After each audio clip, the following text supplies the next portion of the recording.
it was very much a Roman town, okay? So when you look at the context where this church was trying to thrive and do ministry, it was very much a first century, pluralistic, you can have your own truth and I can have my own truth, kind of a context for living, for doing church, for doing ministry together, and for trying to find a way to be the church and not, and to be in this world, in the Roman Empire, engaging people for Christ, but not becoming Roman in the way you do things. Does that make sense? Yes. And so, can any of y'all, can you see why I think this might be timely for us to study this letter? I think this letter is ridiculously timely, and I know that we're used to spending a lot more time in Romans as Lutheran Christians. Why do we do that? Does anybody know why we typically spend more time in Romans? Okay, the law and gospel is very clear in Romans, right? Why else do we spend a lot of time in Romans? Do you know? Okay, so when Martin Luther, y'all know Marty Luther, right? I mean, maybe not personally, but you've heard of him? Good. Translated the entire Bible into German. That was one of the first translations from Latin into somebody's actual language that they spoke at home. And he did it like in record time. And I asked a historian at the seminary one time, how did he do all that in that short a period of time? He didn't even skip a beat. He said, there was no sports center. There's no ESPN. The guy's got nothing better to do. So he sat there and translated the entire New Testament. We all got a lot more work done when there wasn't a sports center once upon a time, right? Anyway, the reason we spend so much time in Romans typically as Lutherans is because when Luther sort of rediscovered the gospel, if you will, when it finally dawned on him that the way that the Roman Catholic Church was going about a bunch of things was not only just like up in the air, oh, well, you could do it this way or you could do it that way, but it was actually wrong. It was hurting people in their faith life. He was reading the book of Romans when it dawned on him. And so a lot of his early commentaries were Romans, that sort of thing. And so for that reason, without realizing why you do this culturally, Lutherans have long spent a lot of time in the epistle to the Romans. And we typically do that as theology. Like it's like we take it like it's a treatise on theology, if that makes sense. So we don't spend as much time in 1 Corinthians, but I think that 1 Corinthians speaks more to the context where we find ourselves today than even Romans does.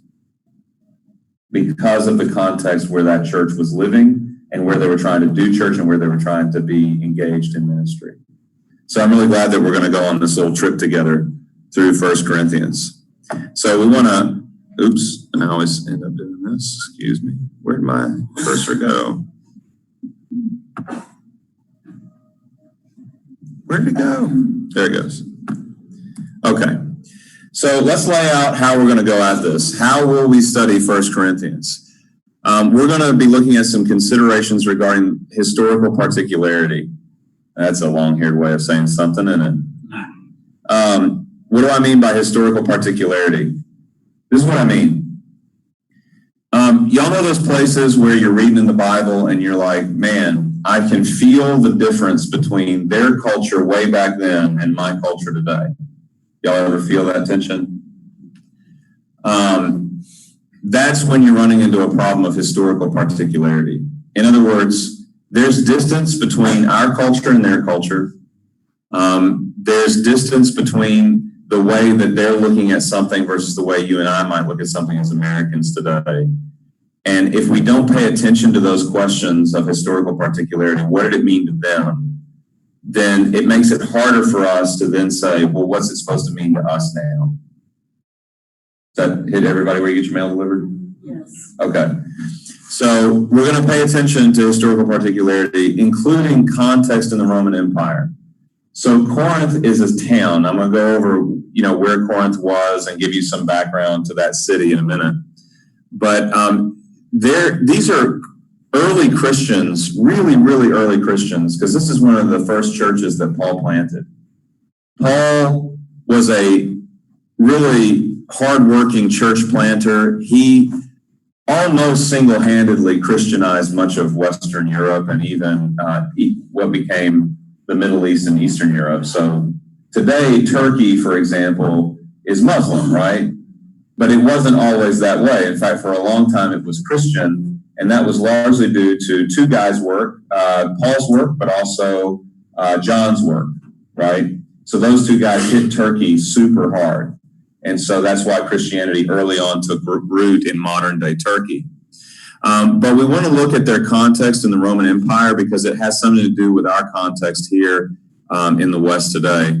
We want to look at their context in the congregation at Corinth. So, in other words, some considerations that you want to bear in mind when you're reading 1 Corinthians are things about the Roman Empire and what it means to be Roman and what it means to be part of that culture. Everybody with me? But then some things, when you're reading this letter, are really more about the congregation itself and the local congregational culture. Everybody with me? So to spell it out and to beat a dead horse here, y'all are Americans, right? And you're living in Nebraska, and that's in a region, the Midwest, and there's all these things that have to do with that. But then there's just the weirdness of being a member at Faith. Right? So there's the weirdness of being American or the weirdness of being Nebraskan. And then there's just the weirdness of, yeah, but I go to Faith instead of somewhere else, right? Does that make sense? We have our own congregational culture here. Well, so did this congregation. And there are some things that we could look at in their congregation that then when you're reading 1 Corinthians, it's like, oh. And what I'm trying to do with both those contexts is to take this study from just simply reading the letter of 1 Corinthians, and it's kind of like watching old I Love Lucy reruns in black and white, so we want to bring them back to full color 4K HD, okay? And so hopefully that detail helps to flesh some of that out. We're also going to include the spiritual context in the congregation at Corinth. So there's when I say the context in the congregation, I mean the culture there within the congregation, but there's also the spiritual context in the congregation. They were fighting some things that were going on as religious movements in Roman society, and it kind of had an effect on how they preached, how they taught, how they tried to engage the wider culture for Christ. Y'all with me? Okay. I know this is like super engaging today, by the way. All this groundwork. This is just super fun. And then we're also going to look at the structure of the letter from its opening epistolary greeting up to the high point of Paul's argument in chapter 15 regarding the resurrection. What's an opening epistolary greeting? Again, long hair. Okay. Good. I'm glad you asked. I'm going to tell you. You know how when you're reading in church one of Paul's letters and it's always like, Paul, a fellow servant of Jesus Christ, appointed by Jesus, not by any man, and blah, blah, blah, blah, blah. To the church at the blah, blah, greetings in the name of the blah, blah. And it looks like it came from a district president. You go ahead and tell Rich, no, I said that, by the way. Anyway, that's called an epistolary greeting. In other words, it's an epistle. It's a letter to a church. That's what epistle means, is a letter to a church. And it's kind of a standard greeting. It's something that they would have understood as a pro forma kind of thing. But there is meaning there for you and me too, okay? But we're going to start, in other words, at the very beginning of the letter, and we're going to follow the structure all the way up to the high point of Paul's argument in chapter 15. Paul writes this letter, y'all, and it starts out in what we call chapter 1, and it goes all the way, like the trajectory, he's pointed already towards chapter 15. Whatever he says after chapter 1, verse 1, his real end goal is chapter 15. What you and I ended up numbering is chapter 15. That's the goal for him. Does anybody have any questions about what I'm saying? Or it makes sense outside my own head? Okay. So when we get to chapter 15, the whole point of all of this to Paul is to talk with this church about the resurrection.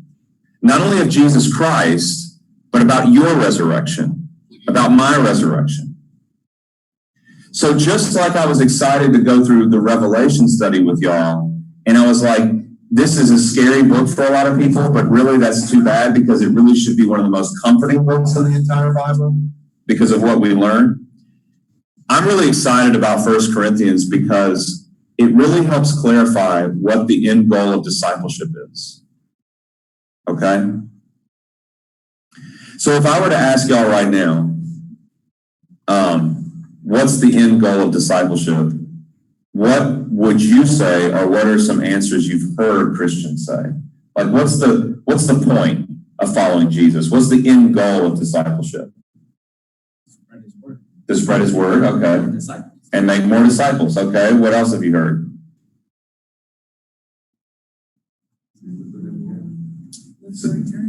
Live for eternity, okay. What else have you heard? He will be with us at the end of the Great Commission. Okay, he'll be with us as we do the Great Commission. What's the point of discipleship? Good answers. Let's keep going.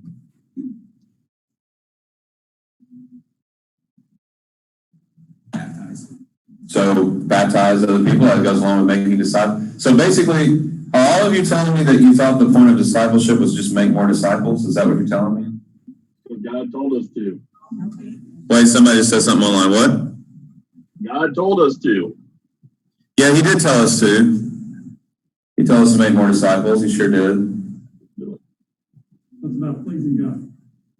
Okay, so then the point of discipleship is pleasing God. Okay. What else have you heard, or would you say to someone? Yeah.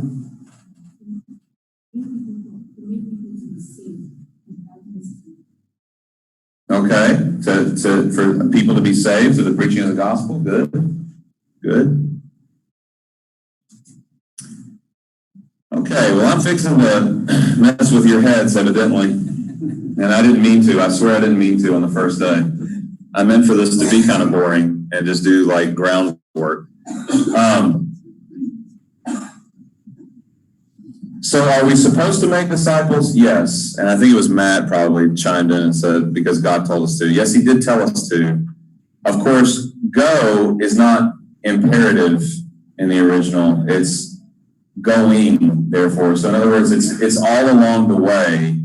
As you're headed towards where you're going, make disciples as you go. Okay? Yes, Rich? It's the trip. Right, so it's the trip we're taking, and all along the way, we're making disciples as we go. So yes, we absolutely should make disciples as we go. And in fact, we do make disciples as we go. If you are actually following Jesus yourself, you can't even help but accidentally make disciples. I mean, I'm going to state it that strongly. Churches should, as a group of people, think about how are we trying to be effective in reaching people for the gospel. But if you personally are already following Jesus in your life, you will end up making disciples, even if it's by accident. Because the Spirit of God that's welling up inside you is going to spill over out of your life into the streets. You can't even help it. Okay? But the goal of discipleship is not simply to make more disciples. And Paul lays out the goal, the end goal of discipleship in 1 Corinthians as he leads all the way up to chapter 15. And I'm going to show you all this as we go. The goal of discipleship for Paul is resurrection. Your goal is coming back from the dead. Not coming back from the dead to eternal damnation, like being cast into the lake of fire, like we read in Revelation. Y'all remember that, right? Real nice neighborhood at the lake of fire, right? Great place to raise a family. So that's, very warm, never gets cold, don't have bad winters. So our goal, of course, is not resurrection to simply be cast into the lake of fire, but our goal as disciples is resurrection unto eternal life. And the reason that I think that it's so important that we talk about how Paul sets up this entire letter, that the goal of your discipleship, the goal of following Jesus is resurrection, is because, first of all, it's going to correct the way that Christians often talk by default, which is the goal is die and go to heaven, making, therefore, death your goal. But it's not. Coming back from the dead is your goal, first of all. Second of all, it helps us to clarify what we mean when we say we want to be like Jesus. Because I think when resurrection is not in view, oftentimes American Christians will say, I want to be like Jesus, and by that they mean I want to be a good person, or I want to be moral, or I want to be all those things. Now, if you're like Jesus, are you going to fulfill God's law? Sure you are. But Luther is famous for saying that if you really had a robust faith at work in your heart, you would already do the things that God requires you to do. Because how could someone who's living in faith toward God not simply obey what he wants us to do? It's when we step outside that obedience that we're sinning, right? Is everybody with me about this so far? And so, as Paul lays this argument out, and as we look at it together, that he says to you that the goal is being like Jesus, the goal is resurrection. It's when you keep resurrection in view, it's going to allow us to talk in a more robust way, a fuller way, about what we mean when we say that our goal in discipleship is to be just like Jesus. We mean we want to be just like Jesus. We don't just mean that we want to be good people. I mean, you're already talking to a dead man, so you better be 10 times more deadly because I'm already going to come back. After all, we are created in his image. Right, and so the idea is to follow Jesus into his death, burial, and resurrection. Now, Paul lays that out in Romans, but oftentimes when we get to Romans chapter 6, we take that as a treatise on theology, and then we just talk about what's the right way to baptize someone, or the right way to understand baptism versus the wrong way to baptize someone, or the wrong way to understand baptism. What 1 Corinthians is going to allow us to do, even as a bunch of Lutherans, is to get away from an argument over the theology of baptism, and rather, where does this baptism fit into where we're going in being like Jesus, following him into death, burial, and resurrection? And none of this talk of resurrection is going to negate the Great Commission of Jesus Christ that we are to make disciples. It's just it places the making of disciples within a larger framework that we're trying to pull people along where we're all going together. Does that hit you where you're living and all, or does it make sense outside my own head? You're populating hell. Yeah. Questions, problems, comments? Did I mess with your head too much on the first day? So in other words, when you look at the structure of the letter, let's talk about Corinth. Where in the world is Corinth? By the way, I guess I should also, before I say this, there's something on the chat feature. Makes discipleship sound like fellowship. Okay, Kim, thanks. It's not gonna as we go, but fellowship's definitely part of it. But it'll sound a little bit different as we go. I do want to say this though, and I want to make sure that I'm showing my hand here. I've asked pastors at pastoral conferences, what's the goal of discipleship? And they won't tell me it's resurrection. So if at any point you feel uncomfortable with what I'm saying, talk to me about it as we go through this letter. Because I can ask pastors at a pastoral conference what's the goal of discipleship, and they won't just say resurrection. But if you read 1 Corinthians, you would have to say resurrection. And I'll show you why as we go. Okay? All right. Where in the world is Corinth? Corinth is an ancient and modern city. So there was an ancient city there, and there are ruins there, and there's a modern city there that's located on the Peloponnese. That's an isthmus of land that's only 4 miles wide that links the Peloponnesian Peninsula to mainland Greece. It was fertile.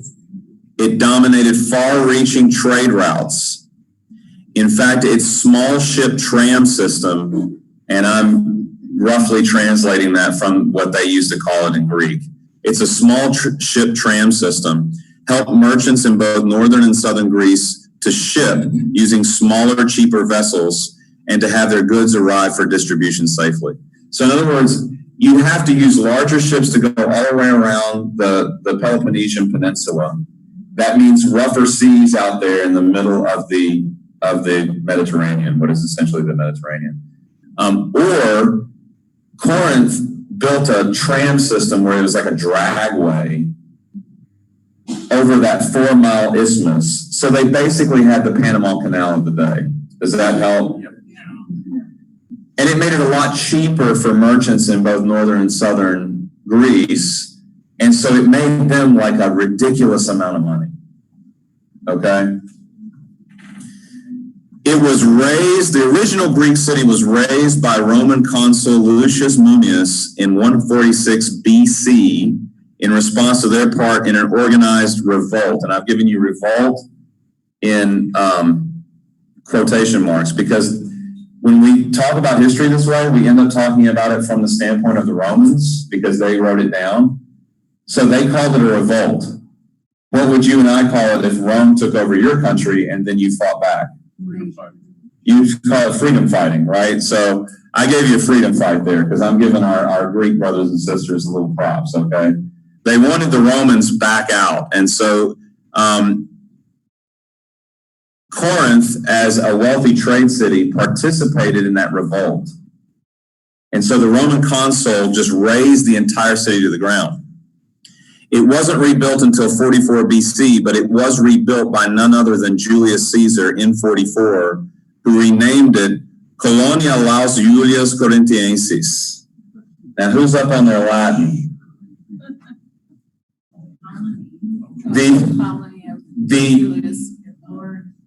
The Corinthian colony praises Julius. That's self-centered. How's that for an ego? I love that guy. The Corinthian colony praises Julius. So in other words, he replanted it as a Roman city in Greece. The city then grew to become greater than its former prominence, becoming the largest city in Roman Greece, bigger than Athens, bigger than Sparta, okay? Other cities you've heard of like that. It was the largest city in Roman Greece and was eventually made the provincial capital, okay? Let me show you some of the ruins here.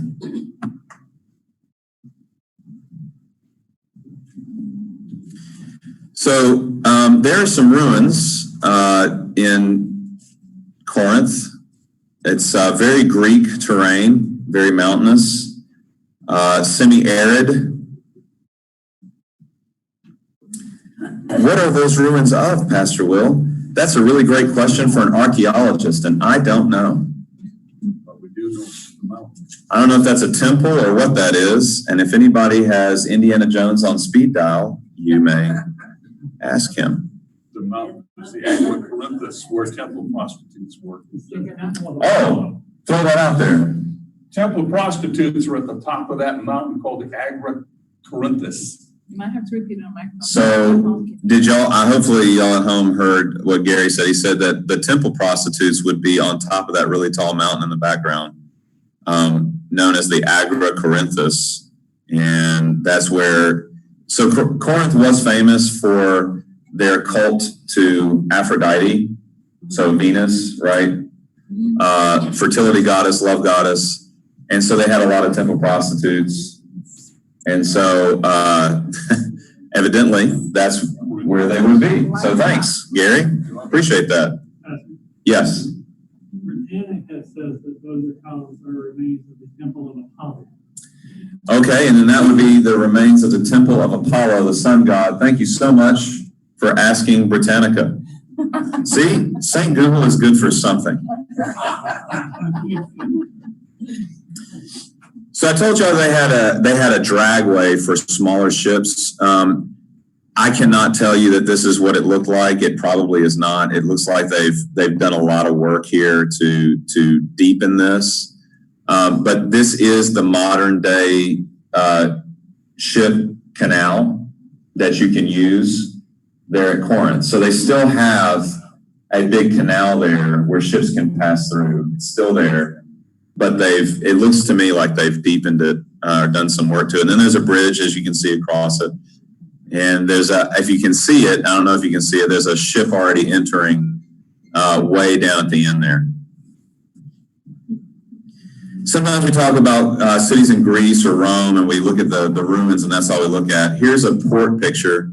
So it's a modern city. There are people who still live and work there. What's the religion of Greece today, officially?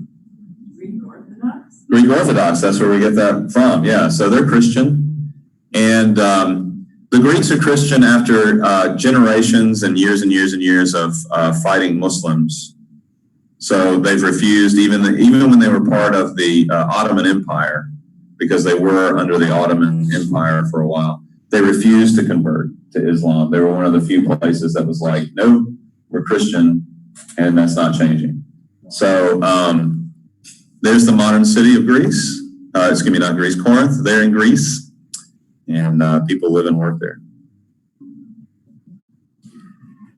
Here's your homework. For next week, I want you to read all of 1 Corinthians at a sitting in order to get a feel for the overall structure of Paul's argument. If you've never read the letter at a sitting, it has advantages over the way that we read these letters in church.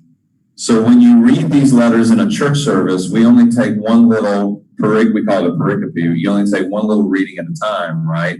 And you're missing the larger context. Right. And so sometimes if Gary and I are doing our jobs, we'll bring in the larger context for you in the middle of a sermon. But it really helps to read the whole letter at a sitting for yourself so that you get that whole context. And also, I want you to start to see if you see what I see in this letter, that the whole thing leads up to chapter 15, and that's the apex of the argument. I want you to go ahead and start digging into that. So read through all of 1 Corinthians at a sitting. It won't take you that long, but then go back for next week and read chapter 1 through 17, just the first 17 verses more intently. And that's where we're going to start making comment next Sunday. Okay? So we didn't take the full 45 minutes today, but I just wanted to give you a little bit of background and to set that up for you. Do we have any questions or comments before we wrap it up for this morning?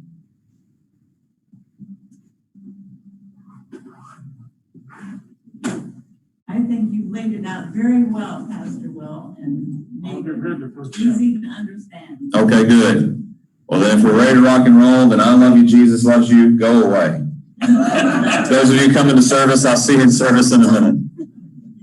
We'll see. Yeah.